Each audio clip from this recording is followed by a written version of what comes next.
네. 자, 매주 월요일 주말 사이 뉴스들을 정리하고 주간 이슈를 미리 살펴보는 주간 이슈 먼데이 시간이 돌아왔습니다. 자, 오늘도 시사계의 피오나 공주 노영희 변호사님, 그리고 국민의힘 상근 부대변인을 지내신 신인규 변호사님. 야, 두 분의 훌륭한 변호사님을 모시고 진행해 보겠습니다. 두 분 어서 오세요. 안녕하세요. 네. 여기 패널을 저 말고 민주당 사람으로 바꿔야 되는 거 아니에요? 누구? 아니 모르지만 민주당 사람 많겠죠. 여기 맞춰서 같이 맞춰야 되는 거 아니에요? 그러니까 노 변호사님의 자리를. 그렇죠. 민주당이 대변해 보세요. 균형을 잘 맞춰보죠, 뭐. 그래요? 제가 중심을 잘 잡아보겠습니다. 알겠습니다. 아유, 이슈가 또 여러 가지가 터졌어요, 그 사이에. 자, 서해 공무원 피격 사건. 2020년 당시 자진월북이다, 이런 이제 이야기가 나왔었는데 이게 과연 타당했었느냐, 또 관련해서 정보 공개가 이루어져서 팩트 체크가 되겠느냐, 좀 법적인 쟁점을 두 분 변호사니까 알아보려고 합니다. 자, 노 변호사님. 네. 2020년 당시 진실을 놓고 유가족, 정치권 공방이 이어지는 중인데 당시의 자진월북 판단 근거는 지금 뭘로 좀 정리할 수 있을까요? 일단 당시에 그분이 뭐 우리가 보통 이제 극단적 선택하거나 어디 들어가는 사람들은 그 자진해서 뭔가 움직이는 사람들은 신발 같은 거를 벗어놓는단 말이죠. 네, 그렇죠. 슬리퍼가 벗어져 있더라. 그다음에 휴대전화가 꺼져 있더라. 그다음에 구명조끼를 입고 있었고, 그다음에 북한군이 이 분의 신원을 알고 있었다. 그리고 이제 조금 더 핵심적인 주장은 이거였던 것 같아요. 월북을 추정할 만한 북한군과의 교신 내용이 있었다. 그래서 이제 이 부분, 월북을 추정할 만한 북한군과의 교신이 정확히 뭔지, 요거가 조금 궁금하기도 하고요. 또 하나는 발견된 위치가 이 해류 흐름에 따라서 그냥 갔다고 볼 수는 없는. 표류해서 북으로 간 건 아니다. 네, 그런 것들에 이제 개인적으로 그분이 좀 가정사가 좀 원만하지 못했다는 내용하고. 채무가 너무 많았고 도박빚이 많아서 신병을 비관한 게 아니었냐, 뭐 이제 이런 얘기들이 좀 있었어요. 추정의 근거들이에요. 그렇죠. 자, 반면에 지금 2년 만에 사실은 이제 완전히 입대의 이야기가 뒤집어지고 있는 상황인데 자진월북 시도를 또 단정할 수 없는 근거. 신 변호사님, 이 반대의 근거는 또 어떤 것들이 있을까요? 예, 아무래도 사실 그 해경과 그 군 당국의 판단이 지금 2년 만에 완전히 정반대로 나왔기 때문에 지금 많은 국민들께서 좀 당황스러운 상황이시기도 하고, 또 여기에 대해서는 그럼 과거에 그 월북으로 근거를 지었던 그 근거가 뭐냐, 이제 여기에 대해서 지금 문제 제기가 있는 것인데요. 지금 말씀하신 대로 뭐 여러 가지 뭐 빚이라든지 뭐 가정사라든지 뭐 다 이런 것들이 있지만은 그게 월북하고 연결되는 논거들은 전혀 아닙니다. 제가 봤을 때는 딱 하나가 이제 근거로 삼았던 것이 아마 뭐 북한군과의 그런 교신 정보, 특수 정보에 관한 부분에서 좀 월북의 의지가 뭐 보였다, 이제 이게 아마 가장 주된 논거였던 것 같아요. 근데 그것만 가지고서도 사실 지금 월북 의사를 단정짓는 것은 매우 성급했다. 그리고 매우 그 지금 유족과 또 지금 돌아가신 분의 명예도 있는 것인데 여기에 대해서 월북이라는 정말 그런 좀 쉽게 판단 내려서는 안 되는 것들을 너무 빈약한 근거를 가지고 지금 월북을 단정지었다. 이거 지금 문제의 핵심으로 볼 수 있을 것 같습니다. 그래서 이제 언론에는 보통 뭐 근거 1, 2, 3 이렇게 나오다 보니까 그 첫 번째가 이제 구명조끼였어요. 그러니까 이게 스스로 입수한 것 아니냐라는 근거로 이제 이야기가 되는데, 유가족은 저희가 지난주에 그 형님을 인터뷰했더니 또 방수복 이야기를 하세요. 방수복은 선실에 그냥 걸려 있었다. 이건 왜 문제가 되는 걸까요? 아무래도 이제 사실은 그 방수복이 지금 걸려 있는 상태에서 그걸 입지 않고 그냥 이제 물에 뛰어들었다, 이제 이런 있는데도. 얘기거든요. 그러니까 사실은 어떻게 보면 이걸 이제 월북으로 단정지을 수 없다라는 이제 논거로 볼 수 있는 것이죠. 어떻게 보면 사실 이분이 공무원이시고 또 바다에서 일을 하는 이제 국가를 위해서 일하시는 공무원이셨는데 어떻게 보면은 사고로 어떻게 보면 배에서 내려갔을지, 또 아니면은 좀 뭐 미리 예단하기는 어렵습니다만 뭐 극단적 선택을 했을지, 뭐 여러 가지 그 경우의 수가 있는 것이거든요. 근데 그러한 것들을 경우의 수만 가지고서 이건 월북이었다. 그렇기 때문에 이제 월북으로 모든 것을 좀 짜맞추기식으로 결론을 미리 정해놓고 이제 논거들을 갖다 붙인 거 아니냐. 이렇기 때문에 지금 사실 유족들도 상당히 반발을 하는 것이었고, 이게 지금 논란이 나온 것이 아니었고요. 사실 그때 당시에도 월북이라고 쉽게 정부가 규정을 지으면서 반대 얘기가 많이 나왔었습니다. 근데 그런 목소리들이 주목을 받지는 못했습니다. 근데 정권이 바뀌고 윤석열 대통령이 이제 집권하고 난 이후에 이제 아무래도 이런 부분들이 조금 더 객관적으로 좀 들여다보고 있는 거 아니냐, 이렇게 볼 수 있을 것 같습니다. 조금 객관적으로 보니까 당시의 월북 판단이 좀 섣불렀던 거 아니냐. 그 당시로 가보면 이제 반발했던 내용이 보도된 건 주로 유가족 입장이었던 것 같아요. 아들의 편지 뭐 이런 거다. 우리 아버지는 그런 분이 아니에요. 뭐 이런. 자, 두 분 말씀하신 내용을 다 들어봤는데 사실은 이래요. 2년 사이에 새로운 정황이나 새로운 증거가 추가된 건 없어요. 내용은 똑같아요. 근데 그때는 월북으로 추정. 지금은 월북으로 추정할 수 있는 근거가 아니다. 180도 바뀌었는데 노 변호사님 보시기에는 왜 이렇게 2년 사이에 결론이 뒤집히고 있을까요? 그러니까요. 이게 이유가. 뭐 이유는 정권이 바뀌었기 때문이다.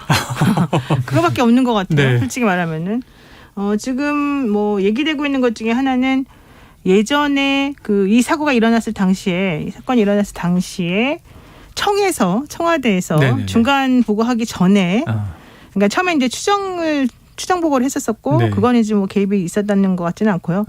그다음에 이제 중간 보고를 월북했다 이렇게 발표를 했는데 네. 그 발표하기 바로 직전에 청와대에서 민정수석실에 있는 어떤 행정관이 그런 그쪽에 조금 더 방점을 더 가지고 너무 수사해봐라라는 식으로 이제 뭐 가이드라인을 줬다는 거였잖아요. 이제 그런 얘기가 나오면서 그러면 청와대에서 정말로 그렇게 뭔가 했다는 거야라는 궁금증을 낳게 했어요. 네.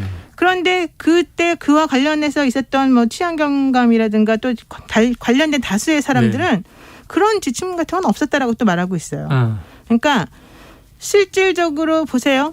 그때하고 지금하고 달라진 객관적인 사실은 한 개도 없었어요. 네. 이제 달라졌다라고 하는 건 정권 달라졌어요. 또 하나는 그 각각 정권이 주장하는 바에 부합하는 듯한 증언들은 존재해요. 네. 근데 그 증언이라고 하는 것도 또 역시 각각의 진영에 따라서 네. 혹은 뭐에 따라서 어쨌든 간에 다른 얘기가 나오는 거잖아요. 그렇다라고 한다면 이거는 객관적 사실보다는 이제 정치적으로 이런 것들을 좀 해석하기 쉽게 네. 이런 얘기가 이제 하필이면 이 타임에 네. 이렇게 또 보도가 되는 건가 보다라는 생각을 사실 지울 수가 없어요. 근데 네. 저는 우리 항상 그 영화 얘기합니다만은 그때는 맞고 지금은 틀리다. 왜 맨날 그런지 모르겠어요. 네. 그러니까 이 검찰권이 이제 막 강화가 또 한 장관 때문에 되잖아요. 하면서 예전에 이 문정부 때 또 잘 되던 분들은 전부 다 또 지금 다 좀 곤욕을 겪고 있고 고초를 겪고 있고 또 반대로 그 당시에 뭐 힘들었다고 하는 분들은 지금 다 너무너무 승승장구하고 있지 않습니까? 그러니까 이런 게 너무너무 이해가 안 가는 거예요. 도대체 나라를 생각하는 분들은 객관적 사실을 그냥 가지고 객관적으로 그냥 네. 정치를 하면 되는 건데. 근데 저는 그래서 차라리 이럴 바에야 이 내용이 정확히 무엇이었는지를 밝히고 국민들이 이해할 수 있게끔 해주는 게 참 좋겠다. 지금 뭐 기밀 자료다, 뭐 대통령 기록물이다 했는데 아예 밝혔으면 좋겠다 이런 말씀이세요. 자, 보면은 지금 사실 큰 반전은 이 당국이었던 해경과 국방부가 맞아요. 그때 월북으로 추정할 근거가 없었다라고 유감 표명, 사과 이런 걸 하면서 갑자기 이제 보물처럼 터져 나왔어요. 이 정권이 바뀌었을 뿐인데 이렇게 바뀌었다. 신변님 어떤 좀 반론 있으십니까? 그러니까 사실 노 변호사님 말씀대로 객관적 진실은 하나일 겁니다. 그리고 우리는 이제 인간의 한계를 가지고서 객관적 진실에 접근하는 노력을 이제 정직하게 할 뿐인 것인데요. 그렇죠. 사실 여기에 대해서 판단이 뒤바뀌었다라고 한다면은 지금 뭐 윤석열 정부의 무슨 뭐 책임론을 제기할 수도 있겠습니다만은 정말로 그 합리적으로 지금 사태를 바라본다 그러면은 과거에 월북이라는 딱지를 붙인 것이 너무나도 성급했다라는 것이 좀 더 우세해 보이기는 합니다. 제가 그 이유를 좀 말씀드리면은요. 사실 저는 뭐 문재인 대통령 뭐 응답해라 자꾸 이런 식으로 가는 거 저는 문제 해결에 도움이 안 된다고 봅니다. 당시에도 청와대에서 뭐 하위 그 참모선에서라도 어떠한 지시 정황이 나왔느냐라고 하면서 단계적으로 올라가는 것이 저는 순서에 맞다고 일단은 보고요. 사실 이 사건이 간단한 것이 아니지 않습니까? 국가의 가장 큰 책무가 국민들의 생명과 재산을 보호하는 것이 제1의 목표인데 사실 이 사안은 서해라는 그런 차디찬 바다에서 한 분이 이건 뭐 익사하신 것도 아니고 북한군에 의해서 총살을 당하고 어떻게 보면 거기서 시신까지 이제 불태움을 당하는 굉장히 이거는 심각한 일이었단 말입니다. 그래서 전 여기에 대해서는 몇 가지 문제 제기를 하고 싶은 것이 당시에 전 이걸 안보 구멍으로도 봐야 된다고 생각합니다. 왜냐하면 어떻게 보면 한 그 개인의 공무원이 업무를 보다가 뭐 사고를 당했든 뭐 무슨 어떤 의도인지는 알 수는 없습니다만은 북한 NLL까지 떠내려갔습니다. 그 많은 시간이 있는 동안에 구조를 못했어요. 구조도 못했을 뿐만 아니라 결국은 북한에 의해서 사살까지 당했단 말입니다. 그러면 이러한 부분들에 대해서는 사실 이거를 뭐 몰랐다라고 한다면은 경계에 실패한 게 되기 때문에 조금 더 심각하게 볼 수밖에 없는 것이고 그럼 여기에 대해서는 그 당사자와 유족의 뭐 명예나 인권의 문제도 있겠습니다만은 왜 그러면 월북이라는 걸 빨리 꺼냈을까를 살펴보면 당시에 이런 안보 구멍에 대한 책임론을 회피하기 위한 거 아니었느냐. 그러니까 어떻게 보면 안보 구멍을 월북이라는 걸로 치환해서 뭐 막을 수 없었다. 이제 이런 식으로 하려는 거 아니었냐가 첫 번째고, 두 번째는 당시에 그 대북 유화책을 쓰고 있지 않았습니까? 그런 북한에 대해서 소위 말하는 눈치 보기 이런 상황 속에서 이거를 객관적으로 들여다볼 수 없었던 거 아니냐. 이제 이런 의혹은 충분히 제기할 수 있을 것 같습니다. 자, 의혹의 제기입니다.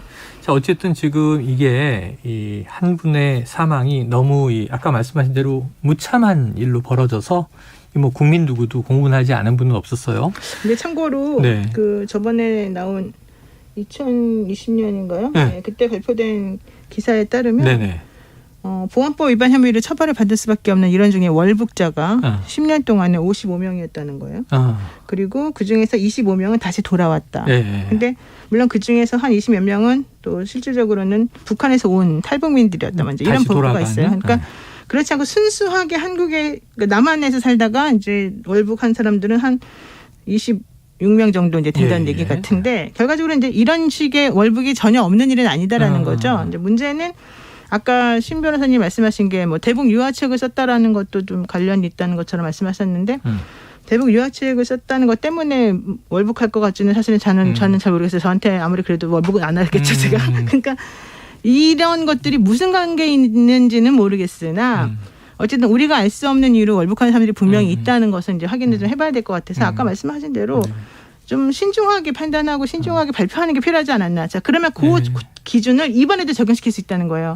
그 당시에 월북이 너무 좀 성급한 결론이었다고 말한다면 지금 윤석열 대통령 된 지 한 달밖에 안 됐는데 갑자기 아무런 이유도 없이 뜬금없이 갑자기 이런 식으로 또 그때 월북이 아니었을 수도 있다 이렇게 발표한 거잖아요. 그거는 신중할까? 저는 아닌 것 같아요. 그래서 이것도 신중하지 않았다. 그래서 비난 좋아요. 그렇지만 그러면 지금 다시 할 때는 그것도 신중하게 했어야 되잖아요. 근데 지금은 더 성급하게 하는 것 같아서 오히려 이렇게 해서 무엇을 얻고자 하는가 좀 생각해 봤으면 좋겠습니다. 그러니까 저는 이게 뭐 대북 유화책 때문에 월북했다 이런 뜻이 아니고요. 사실은 이게 월북이냐 아니냐가 우상호 비대위원장은 중요하지 않다라고 말씀하시지만 전 이거 굉장히 중요하다고 봅니다. 왜냐하면 그 의도에 따라서 아까 말씀드린 대로 국가 안보 구멍의 문제도 조금 책임론이 이게 달리 평가될 수 있는 부분이 분명히 있는 것이고요.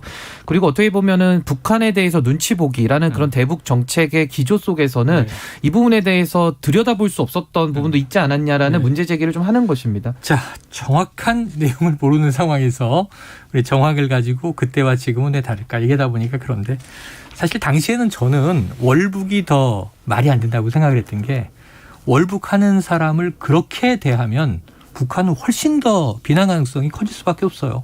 제가 보기엔 북한을 누가 옹호해요, 이런 상황에서. 흘러간 필요한 사람을 그렇게 사살해도 문제인데. 그러니까 그거는 정말 말이 안 됐죠. 그래서 이건 이상하다. 북한은 어떤 집단이냐, 이런 이제 분노가 있었는데 사실은 더 그럴 것 같습니다.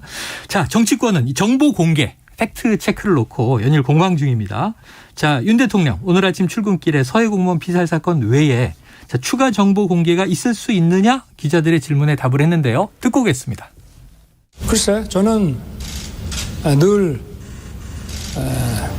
어떤 그 자유민주주의와 법치라고 하는 우리 헌법 정신을 정부가 솔선해서 할 수 있는 일을 해야 되지 않느냐 하는 입장을 제가 뭐 전 정부의 중앙지검장이나 검찰총장 때부터도 늘 가지고 있었습니다. 뭐 그 생각에는 변함이 없고, 그래서 뭐 이런 국민들께서 국가가 국민 보호가 국가의 첫째 임무인데 막 그런 부분에 대해서 국민들이 의문을 가지고 계시고 이런 게 있으면은 정부가 거기에 대해서 뭐 소극적인 입장을 보이는 것이 마땅하지 좀 문제 있지 않느냐. 그래서 그 부분들 한번 잘 검토를 해보겠습니다. 네, 대통령 발언은 추가 정보 공개를 시사했다. 적극적으로 하겠다는 입장이다. 이렇게 해석이 됩니다. 먼저 이 서해 공무원 피살 사건에 대해서는 이전 정부에서 정보 공개 소송 항소를 했었는데 이걸 이번 정부에서 취하했어요. 그래서 이제 공개가 됐고요. 지난주에 그걸 가지고 기자회견을 했죠.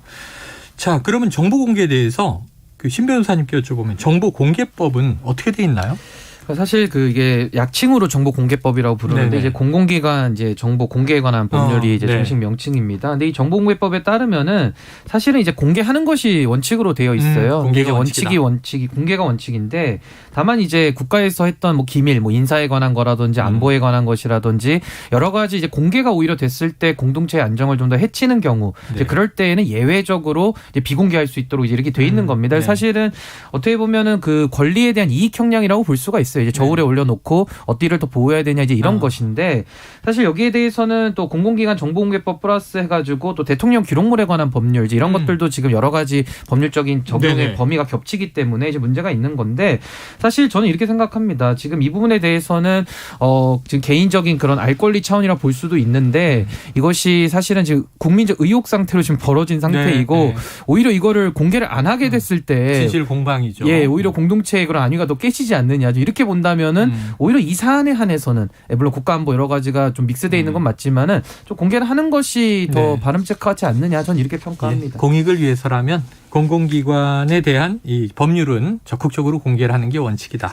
얘기를 해주셨는데 지금 대통령 기록물로 돼 있다. 정권이 교체됐고 교체되면 이제 대통령 기록물이 우리가 봉인된다 이런 표현을 써요.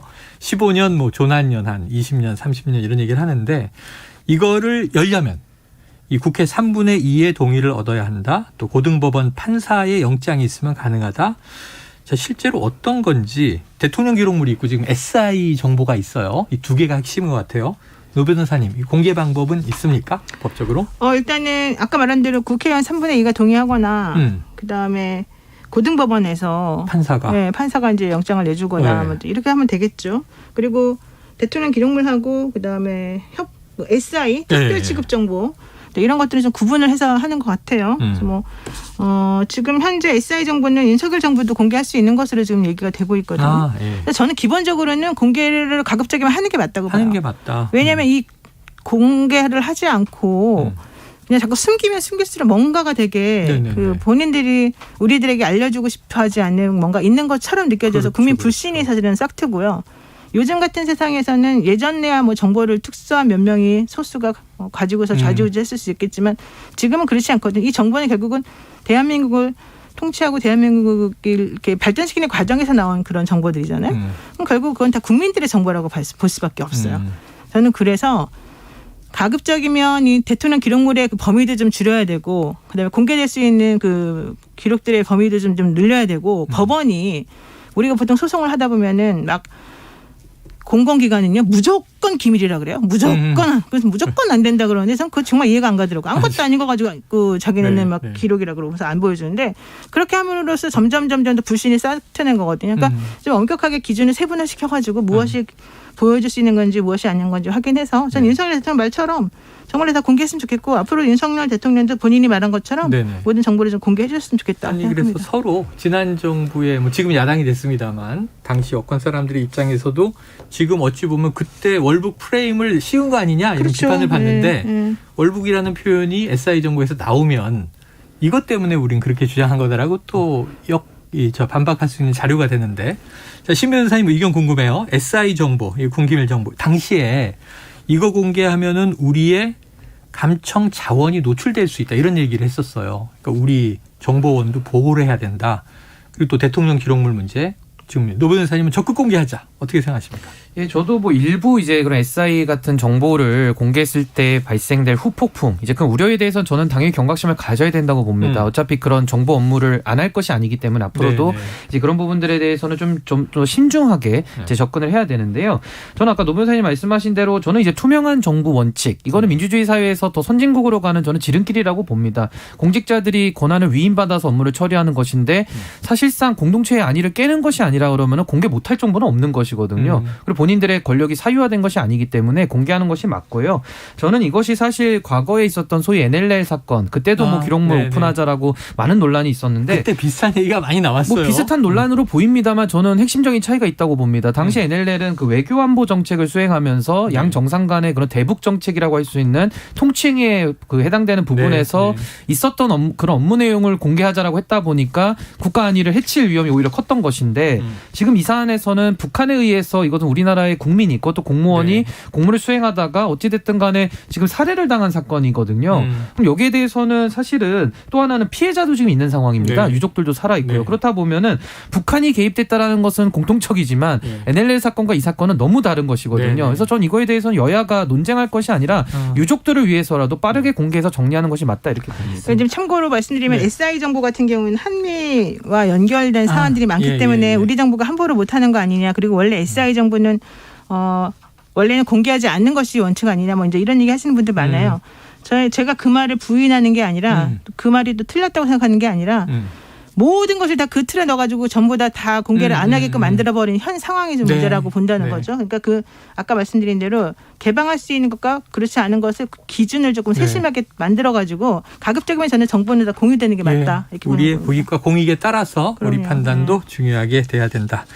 야, 자, 앞으로가 문제예요. 왜냐하면 지금 오늘 당장 나오는 보도가 정보공개 소송 대응 현황 전수조사에 들어갔다. 현 대통령실이 앞으로 뭐 예를 들면 김정숙 이 여사 전 영부인의 옷값도 공개가 되느냐 이런 또 이제 선정적인 보도들도 있어요. 자, 이거 지켜보도록 하고요. 앞으로 또 이슈가 터지면 두 분께 여쭤보는데 자, 두 분 법조인이시니까 다음 이슈가 이게 전 너무 궁금해요. 김오수 전 검찰총장이 5월 6일에 사퇴를 합니다.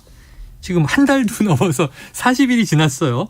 근데 민주당 검찰공화국 아니냐 이렇게 비판하는데 검찰의 수장 자리가 너무 오래 비어있는 거 아니냐. 오리무중이다 이런 얘기도 나오는데 신 변호사님 누가 됩니까? 언제 임명됩니까? 일단은 사실 저도 뭐 인사에 관한 내용은 우리가 알 수가 없죠. 네. 사실은 이 부분은 사실 검찰총장은 검찰청법에 따라서 검찰총장 후보 빨리 추천위원회를 SI를 공개해 보세요. 첩보가 있으실 거 아니에요. 여권이니까. 그럴게까지는 모르고요. 그래서 네. 일단은 후보 추천위원회를 구성하고 거기서 구성된 이제 그 위원회에서 이제 총장 후보자를 선정을 해가지고 대통령이 이제 임명을 하게 되는 겁니다. 네. 법무장관 제청은 형식적인 것이고요. 근데 사실은 저는 이렇게 봅니다. 지금 검찰공화국이라는 조금은 이제 국민의힘 입장에서는 좀 과도한 프레임을 자꾸 이렇게 씌움받는다고 생각을 하고 있는데 그런 걸 오히려 더 벗어나기 위해서는 저는 법무부 업무 중에서 총장 추천 업무 그러니까 이런 것들은 상당히 저는 중요하다고 보거든요. 그러니까 오해를 안 받기 위해서라도 절차적으로 그렇죠. 절차적 정당성을 확보하는 차원에서라도 신속하게 이 부분을 먼저 해야 되는 것이 저는 옳다. 저는 그렇게 일단은 보고요. 물론 뭐 내부에서 뭐 여러 가지 들리는 소문에 의하면은 이제 한동훈 장관이 기수가 조금 이제 더 기수 파괴식으로 낮게 임명이 이제 좀 젊은 법무장관 임명됐기 때문에 또 많은 총장 후보자들이 좀 그런 고사의 움직임이 있는 거는 같습니다만은 그래도 이 부분은 총장을 임명하는 것이 맞고 절차에 따라 해야 되기 때문에 저는 신속하게 빨리 위원회를 구성하는 것이 옳다 이렇게 봅니다. 신 변호사님 뭐 전공법을 지금 말씀해 주셨으니까 지금은 한동훈 법무부 장관이 검찰총장까지 함께 맡고 있는 거 아니냐 이런 얘기도 나오다 보니까 한 장관 발언을 직접 듣고 이야기 이어가죠. 저는 구체적 수사에 대해서 지휘하지 않겠고요. 다만 아주 지극히 상식적인 일반론을 말씀드리자면 중대한 범죄를 수사하는 것을 정치 보복이라고 부르는 것에 대해서 상식적인 많은 국민들께서 전혀 동의하지 않으실 거라고 생각합니다. 검찰과 경찰은 부패 범죄를 제대로 수사하라고 국민 세금으로 월급 받는 겁니다. 그 누구도 법 위에 있을 수 없다고 생각합니다. 네, 처음에는 이제 구체적 수사지휘 하지 않는다 이런 얘기를 했고 수사지휘권 폐지한다는 얘기도 이제 임명 전에 했었고요. 근데 중대 범죄를 수사하는 것은 정치 보복이 아니다. 부패 범죄를 수사하라고 검경이 월급 받는 것이다. 이런 얘기는 또 검찰총장의 발언처럼 들리기도 한다. 이런 시각도 있는데, 자, 노 변호사님 어떻게 들으셨습니까? 뭐 한동훈 장관이 지금 모든 권력을 다 가지고 있기 때문에 제 생각에 개인 네네네. 생각입니다. 네. 이거는. 그렇기 때문에 충분히 한 장관 입장에서는 할 만한 얘기다. 그런데 제가 듣기에는 이거는 매우 바람직하지 않은 발언이다 생각합니다. 지금 현재 검찰청에서 혹은 법조계에서 떠도는 얘기가 하나가 있어요. 네. 어떤 검찰총장이 가야 됩니까? 혹은 어떤 검찰총장을 원하십니까? 라는 질문에 대한 답이 뭔지 아십니까? 모르죠. 바지이면서 치마로 보이는 총장이 필요하다. 그 뭐예요? 우리 바지 사장이라고 보통 그러잖아요. 네네네. 바지 총장. 예? 그러니까 사실은 겉으로 보기에는 멀쩡해 보이는, 그러니까 치마처럼 보이는, 전혀 바지 같아 보이지 않는. 그러니까 이제 바지라는 비난을 듣지 않을 정도의. 그런데 실질적으로는 바지인. 실제로는 실권이 없는. 네, 그런 총장을 원하는 거 아닙니까? 라는 게 이제 그 법조 사람들이 지금 하는 말이에요. 그러다 보니까 안 가지. 내지는 거기 갔다가 나중에 어떤 일을 또 당할지 모르는데 이건 좀 조심하는 게 좋지 않겠어? 라는 말을 해요. 게다가 지금 고사한다. 현재 법무연수원에 5명의 자리를 더 좀 늘린다는 거잖아요. 네네. 법무연수원이 뭐 하는 데인데 지금 5명이나 또 늘리니까 지금 안 그래도 검찰 수사권 다 찾아가가지고 지금 바빠 죽겠는데 네. 되게 높으신 분들이 다 거기 맨날 가 계셔요. 하는 일이 사실 진짜 없어요. 내가 알기로는. 네네네. 자, 그런데 왜 거기에 5명이 필요할까요? 그거는 그만큼 더 그쪽으로 보내가지고 내가 이 사람이 과거에 뭐 했는지를 탈탈 털어야 될 사람들이 많이 있다는 거를 지금 시그널을 주는 거잖아요. 이런 상황에서 어떠한 검사들이 어떠한 사람들이 총장으로 가고 싶을까? 저는 매우 불안할 것 같아요. 그리고 그러다 보니까 한 장관은 검찰총장 빨리 임명해야 될 필요성을 이렇게 느끼지 못하는 것 같아요. 아니, 법조인이 아니니까 법무연수원 그럼 되게 멋있어 보이거든요. 거기서 이제 앞으로의 법조인들을 교육하는 양성기관이지 그러는데 지금 좌천의 장소처럼 돼 있어서 법조인을 양성하는 기관이 아닙니다. 네. 거기는 이미 법조인이 된 그러니까 검찰과 이런 쪽에 있는 사람들을 여기다가 한 번씩 순환근무 시키고 공부시키는 그런 데죠. 그래요. 자, 심 변호사님. 네. 이 정말 고사하고 있고 뭐 이 실제로는 바지인데 치마처럼 보이는 인사를 고르니까 이렇게 못 찾는 거 아니냐? 반론이 있으십니까? 저는 사실 그 법무부 장관의 역할이라는 것이 그 검찰국을 또 법무부는 관장합니다. 그래서 사실은 검찰 사무에 대해서는 최종 책임자가 맞고요. 이 얘기는 뭐 과거에 추미애 장관 시절에 늘 법무부 장관의 위상을 말하면서 검찰 사무에 감나라 배나라 했던 그 추미애 장관 시절을 떠올려 보면 법무부 장관의 위상은 이미 다 나와 있습니다. 그리고 당시에 추미애 장관은 이제 지금 한동훈 장관께서는 지금 어떻게 보면은 구체적 수사 지휘 안 하겠다 이렇게 말을 하고 있고 앞으로 지켜봐야 되겠습니다만은 이 말 지키면 사실 추미애 장관하고는 좀 대비되는 면은 분명히 있거든요. 추미애 장관은 이제 구체적인 사안에 대해서 굉장히 개입을 많이 했던 걸로 이제 기억을 하고요. 다만 지금 또 법무연수원에 대해서 말씀을 하시는 부분은 사실 저희가 한직인 게 맞고요. 그 인사에서 탈락된 분들이 주로 가서 이제 쉬다가 옷을 벗거나 아니면 또 정권이 바뀌어서 또 재등장하는 이제 그랬던 곳입니다. 근데 지금 뭐 인원을 늘렸다 뭐 이런 것들은 사실 검찰이 그 검수완박 이후에 일이 정말 줄었어요. 정말 할 일이 없었었고 법에 의해서 일감이 떨어졌기 때문에 이제 거기에 대해서는 뭐 인원을 또 늘리면서 법무 정책에 대한 어떤 연구 이제 이런 기능을 좀 더 돌리는 과도기 아닌가라고 생각도 들고요. 그리고 이제 이런 겁니다. 사실 검찰총장이 없으면 검찰 사무가 굴러가지 않는 것은 아니고요. 대검차장이 있습니다. 대검차장 임명을 했고요. 대검차장이 검찰총장의 역할을 대행을 해서 이제 법무장관 인사 협의도 할 것인데 제가 이 부분에 대해서는 실제는 문제가 없을 수 있으나 절차의 문제, 그러니까 추천위원회를 구성하지 않는다는 절차의 문제를 가지고 야당에서 정무적인 비판을 가한단 말입니다. 그러면서 검찰공화국 프레임을 더 강화할 수 있기 때문에 전 이런 오해 안 받기 위해서라도 저는 정식적인 절차를 빨리 밟아서 임명을 하는 것이 옳다 이렇게 봅니다. 근데 검찰에 일이 없기 때문에 법무연수원에 보내가지고 정책을 공부하게 한다? 이건 정말 틀린 말입니다. 왜냐하면 검사들이 그 뭐 검수완박이라는 그 법안이 사실 뭐 되기 전에도 우리 너무 일이 많아요. 한 사람당 처리해야 되는 게 너무너무 많기 때문에 너무 힘들어요. 검사 뽑아주세요. 막 계속 그랬어요. 그러면 지금 현재 일이 좀 줄어들었으면은 줄어든 한도 내에서 본인들이 이제 일 처리하면 되는 거지. 야, 줄어들었으니까 또 사람 빼가지고 저쪽에 보낸다? 이건 말이 안 되는 거죠. 네, 알겠습니다. 자, 문제는 차기 검찰총장을 선출하는 절차가 시작이 안 됐다는 거예요. 뭔가 작동하고 있으면 안 하고 있죠. 곧 뽑히겠다 할 텐데, 자, 추천위원회를 꾸려도 취임까지는 통상 한 달여 걸립니다. 검찰 인사는 원래 법무부 장관, 검찰총장 상의해서 내부 인사를 하게 돼 있는데 지금 이 지난 정부에서 요거 안 됐다고 추영 갈등이 또 일부 있었거든요. 왜 총장의 입장을 듣지 않고 인사를 막 하느냐. 자, 근데 지금은 아예 총장이 없는 상황에서 법무부 장관 인사를 막 단행하고 있으니까 내일 또 검찰 간부 인사 단행이 예고돼 있어요. 자, 두 번째 인사. 신변님 어떻게 예상하십니까? 그러니까 사실 이런 것들이 법무부 장관은 인사권을 통해서 검찰을 사실상 통제하는 기능을 담당하거든요. 그러니까 구체적 사건에 대한 지휘가 아니고요. 근데 사실 여기에 대해서 그 과거에도 윤석열 총장 당시에도 그 검찰청법에 보면은 검찰총장, 그러니까 총장의 의견을 들어서 인사를 시한다 이렇게 돼 있어요. 그러니까 이걸 어떻게 해석하느냐, 듣는 거에 구속력을 부여해서 어디서 듣느냐 가지고 논쟁도 있었고요. 들으면 뭐 어디까지 구속력을 이제 발휘해야 돼 이런 거에 대한 논의가 있었던 것이거든요. 그래서 저는 뭐 다 이런 것들에 대해서 이제 우리 국민들께서 너무 이제 검찰의 인사 메커니즘까지 다 아시게 된 이런 마당 속에서 조금 저는 사실 좀 절차를 지켰으면 좋겠어요. 그러니까 공정과 상식이고 법과 원칙대로 하는 걸 강조하는 정부이기 때문에 이런 거는 저는 법을 지키는 것이 옳다 이렇게 봅니다. 그럼 이제 우리 집권 여당하고 정부에 빨리 뽑아라 이렇게 촉구를 좀 해주세요. 노 변호사님 어떻게 보십니까? 저랑 친한 분들이 지금 벌벌 떨고 있어요. 무서워서? 아니야. 내일 검찰 간부 인사하는데 도대체 본인은 어디로 보낼지 너무 감이 안 나는 어디로 갈까? 현직 검사분들이 말이죠. 네, 고위급. 그분들에 대한 인사가 친해지는 걸 보고 네. 좀 생각을 정리해 볼까 합니다. 노변님 빨리 검찰총장 인사추천위원회 들어가세요. 좋은 분을 추천해 주세요. 방송 끝날 때 다 됐죠 이제. 그 변호사도 끝났습니다. 총장의 자격이 있기 때문에 네. 총장으로도 자격이 있으실 것 같습니다. 총장 자격도 있다. 노 변호사님 검찰총장 기대해 봅니다. 정의롭게 있으면. 네, 그럼 신 변호사님이 추천하신 걸로. 저는 정의롭지 않습니다.